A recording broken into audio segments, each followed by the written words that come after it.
ladies and gentlemen. I'd like to welcome you to my presentation.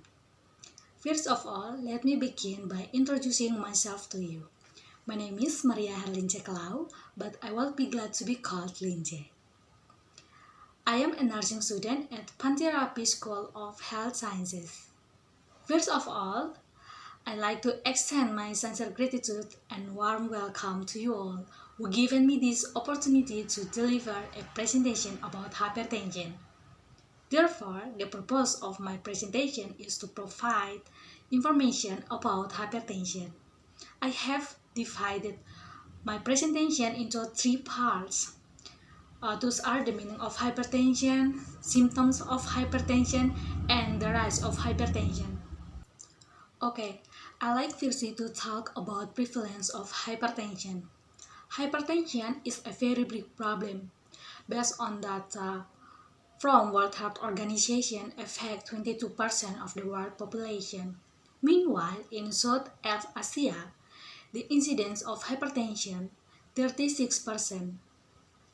Research DAS 2013 result the incidence of hypertension in Indonesia is ranked 6 out of 10 categories of chronic non-communicable diseases. The incidence of hypertension based on the result of blood pressure measurements in Indonesia aged 18 years and over is 25.8%. The prevalence of hypertension has increased significantly in patients at 60 years and over. Hypertension can occur at a relatively young age. In 2018, the incidence of hypertension increased significantly to 13.2% at the age of 18 to 24 years old, 20.1% at the age of 25 to 34 years old, and 31.6% in the age group of 25 to 44 years old. Let me start by posing the question, what is hypertension?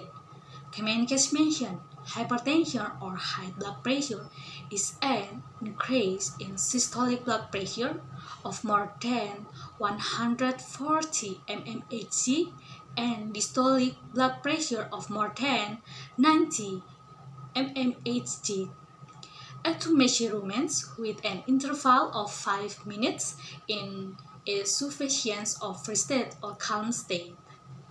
Hypertension is the main risk factor leading to cardiovascular disease such as heart attack, heart failure, stroke, and kidney disease. Okay, ladies and gentlemen, let me now turn to the symptom of hypertension. Kamenkes mentioned symptoms of hypertension can vary in each individual and are almost the same as the symptoms of the other diseases. Let me describe this point a bit further. The symptoms are headache, heaviness in the middle of the neck, vertigo, palpitation, fatigue, blurred vision, ringing ears or tinnitus, and nosebleeds. Okay, I'm now going to run through the risk factors for hypertension. Risk factors for hypertension are age, gender, family history, genetics, smoking habits, salt consumption, saturated fat consumption, drinking habits, obesity, lack of physical activity, stress, and estrogen usage. Coming back now to the issue, I raised earlier, hypertension begin to experience a shift to a young age. But the age factor remains the factor that most influences the occurrence of hypertension.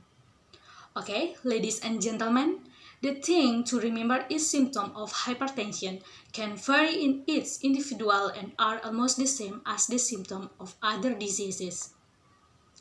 In accordance with the Kamenkes, symptoms of hypertension are almost the same as the symptoms of other diseases. So, while you feel you get the symptoms, you can go to the hospital and check up your condition. This brings me to the end of my talk.